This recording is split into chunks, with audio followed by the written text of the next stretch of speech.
Hello, everyone, and welcome back to Go English. I'm Mizu.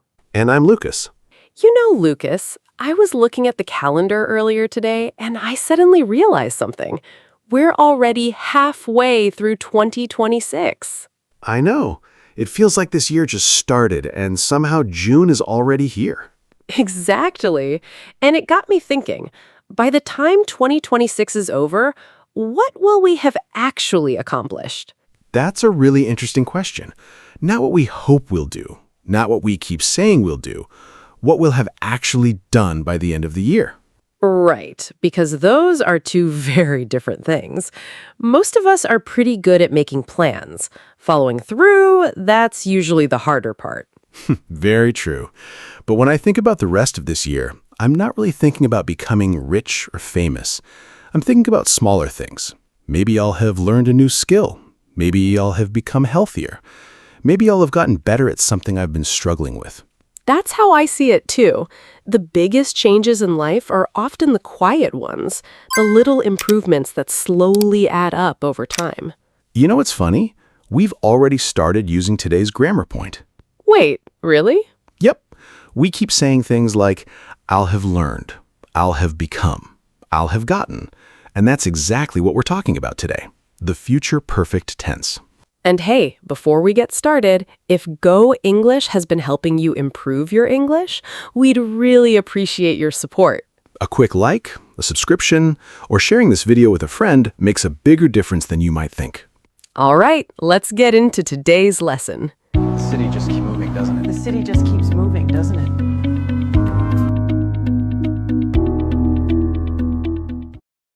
You know, Lucas, it's kind of crazy. We're already halfway through 2026. I know. I still feel like the year just started. Right? And it got me thinking about something. By the end of this year, what do you hope you'll have achieved? Honestly, I hope I'll have become more consistent. Wow, that is such an adult answer. I know. It's not exactly exciting, but the older I get, the more I realize consistency matters more than motivation. I hope I'll have built better habits, and I hope I'll have spent more time on things that actually matter to me. I like that. For me, I hope I'll have learned something completely new. Not because I need it for work, just because I think life gets more interesting when you're always learning something. That's true. And honestly, I'd like to feel a little less busy all the time. Good luck with that. I know. Maybe by December, I'll have finally figured it out. We'll check back and see. But it's funny, isn't it? A few years ago, if someone asked me about the future, I'd talk about big goals. Now I think more about how I want to feel. Yeah, and what's interesting is the way we're talking about all of this. Listen to the phrases we've been using. I'll have become, I'll have built, I'll have spent, I'll have learned. You're right. We're not talking about where we are now, and we're not simply talking about the future either. Exactly. We're imagining a future moment, maybe December 31st of 2026, and looking back at what we've completed before then. And that's actually something native speakers do all the time. They do, whether they're talking about goals, projects, travel plans, work deadlines, or personal achievements. So without even trying, we've already started using today's grammar point. That's right.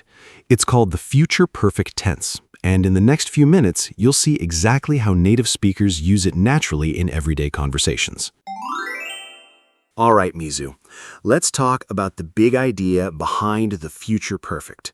And honestly, it's way simpler than it sounds. That's exactly what people say right before my brain starts hurting. Okay, fair enough. But stay with me for a second. Most people hear future perfect and immediately think it's just another future tense, but it's actually about perspective. Perspective? Okay, now you're making it sound philosophical. Not quite. Think about one of the examples we used earlier. I'll have learned something new. Yeah, I remember that one. When I say that, I'm imagining a moment in the future, maybe next year, maybe even later. Then I'm looking back from that future moment and saying, by then, the learning is already finished. Oh, so it's like I'm standing in the future and looking back at something that's already happened.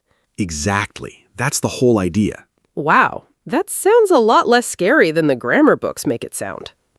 Most grammar books have a talent for making simple things sound complicated. That's true. Continuing naturally. Think of it this way. Today is here. Next year is over there. Okay.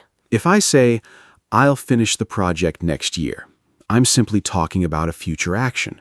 But if I say, by next year, I'll have finished the project, I'm imagining next year first. And from that point, the project is already done. Ah, okay. I can actually feel the difference now. Exactly. Here's another one. By next summer, we'll have moved into our new place. So when next summer arrives, the move is already behind us. You got it. One more. By then, she'll have graduated. Meaning the graduation happens before that future point. Perfect. That's really what future perfect helps us answer. What will already be completed by a certain time in the future? Honestly, for something called future perfect, that's surprisingly logical. I know. The name sounds way more intimidating than the tense itself. Okay, so what's the structure? Easy. Subject, will have, past participle. That's it. Wait, that's all? That's all. Building the sentence is actually the easy part. The real challenge is training yourself to think from that future point of view. And I think that's the part that finally clicked for me. You're not just talking about the future, you're standing in the future and looking back. Exactly. And once that idea clicks, the future perfect suddenly feels a whole lot easier. Lucas, can I tell you something I've noticed? Sure. Every time I hear future perfect, there's a really good chance the word by shows up somewhere. By next year, by Friday, by then, by the end of the month. It's everywhere. That's because by and future perfect are good friends. They hang out together a lot. Okay, but why? Because future perfect usually needs a future point to look back from. Remember what we talked about earlier? You're standing in the future and looking backward. Right. Well, by often gives us that future point. For example, by Friday, I'll have finished the report. Friday is the point we're looking from. The report is already done before that point. Oh, so by is kind of like a marker on the timeline. Exactly. That's a great way to think about it. Wow. By suddenly has a much more important job than I thought. Poor little word. It's been working hard this whole time. So we can say things like by next year, by midnight, by then. Yep, all of those give us a future reference point. And that's exactly what future perfect loves. You know what's funny? People seem obsessed with deadlines. That's because most of us need them. Why do you think people love deadlines so much? Because without deadlines, everything becomes someday, and someday never shows up on the calendar. That's painfully true. I'll start exercising someday. I'll clean the garage someday. I'll learn English someday. And suddenly, it's 5 years later. Exactly. That's why words like by Friday or by next year feel useful. They give us a target. Okay, Lucas, here's something that still confuses people.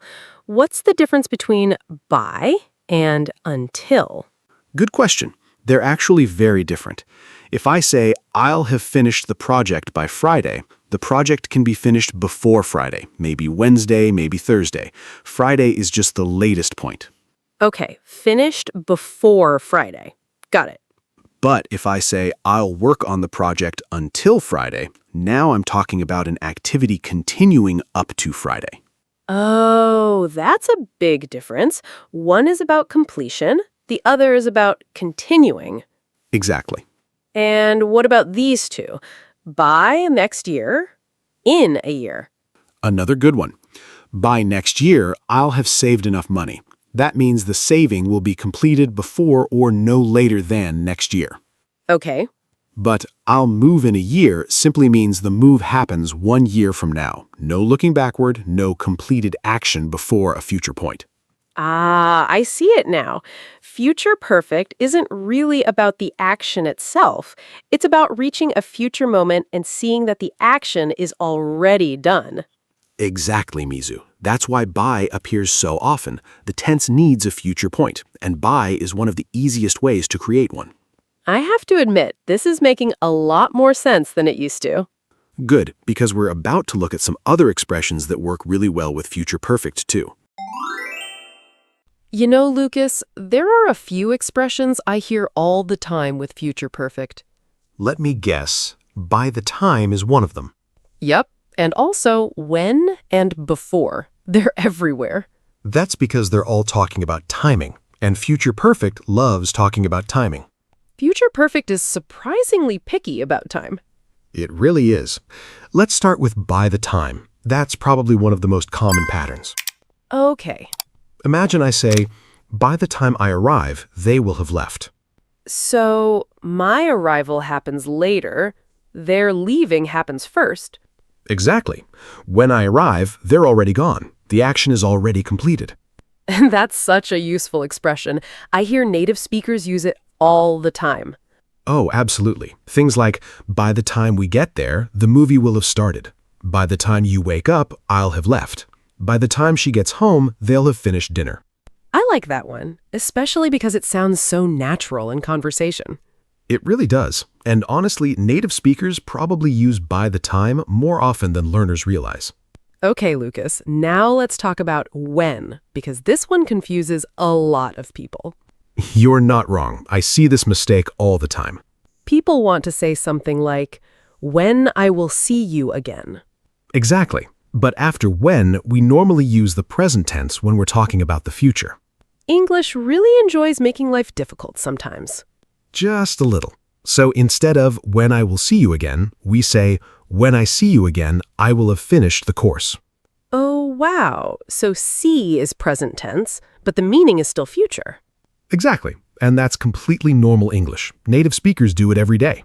One of those grammar rules that sounds strange until you hear it 1,000 times. Pretty much. And what about before? Before works in a very similar way. For example, I will have finished everything before the meeting starts.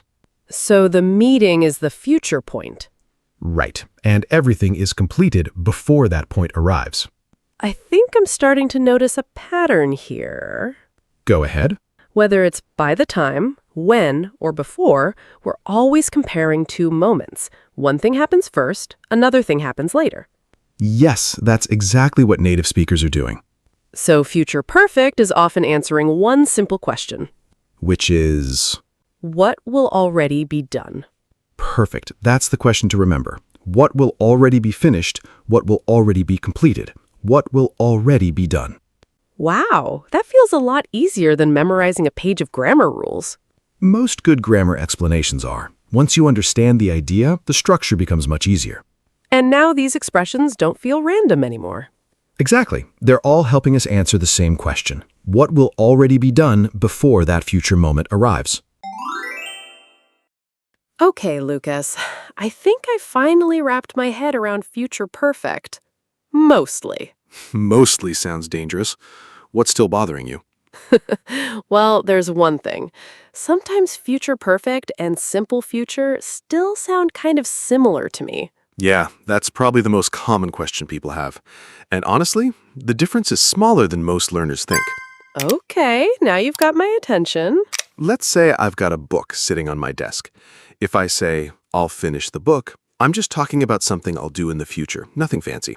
Right, just a future plan. Exactly. But if I say, I'll have finished the book by Friday, now Friday becomes important.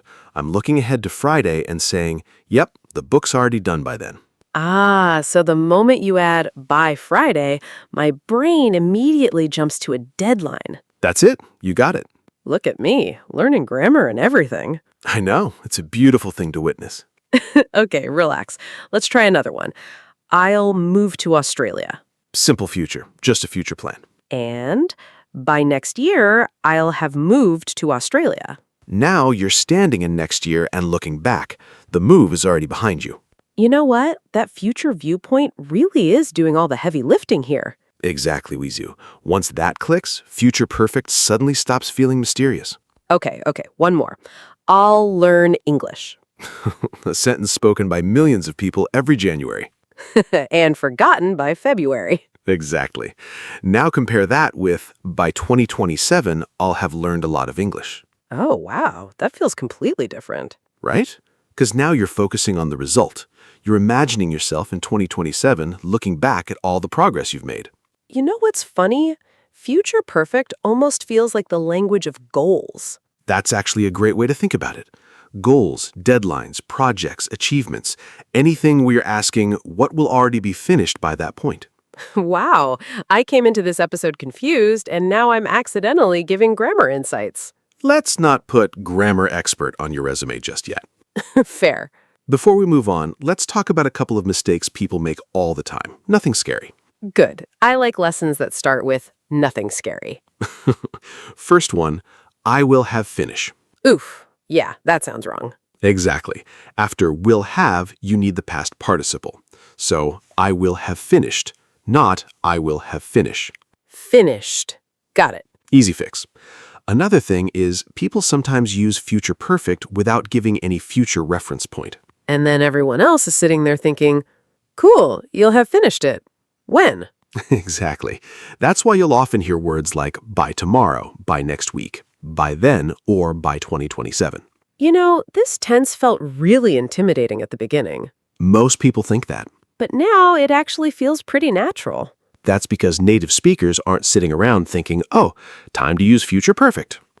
Thankfully. They just use it when they're talking about something that will already be done in the future. And once you start thinking that way, the grammar takes care of itself. You know, Lucas, today wasn't really about memorizing another grammar rule. Not at all. It was about thinking differently, about imagining a future version of yourself and looking back at everything you've accomplished along the way. And honestly, that's why I like the future perfect so much.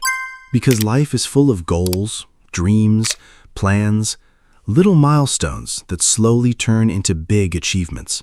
Whether you're learning English, starting a new career, traveling somewhere you've always wanted to visit, or simply becoming a better version of yourself, Future Perfect helps you talk about those moments before they even happen.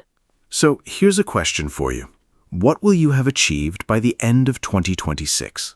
Maybe you'll have finished a course. Maybe you'll have read more books. Maybe you'll have traveled somewhere new. Or maybe you'll have become more confident speaking English. We'd love to hear your answer. Write one Future Perfect sentence in the comments and share your goal with us. And if you enjoyed learning with us today, don't forget to like the video, subscribe to the channel, and share it with a friend who's learning English too. Thank you so much for spending part of your day with us. Every lesson, every comment, and every step you take in your English journey means a lot to us. And before we go, tell us this. What English topic would you like us to explore next? A grammar lesson? Everyday conversations? Native speaker expressions? Pronunciation? Or something completely different? Leave your suggestions in the comments. We read them, and many of our future lessons come directly from your ideas. Take care, keep learning, and keep believing in your progress. We'll see you in the next lesson. Bye, everyone.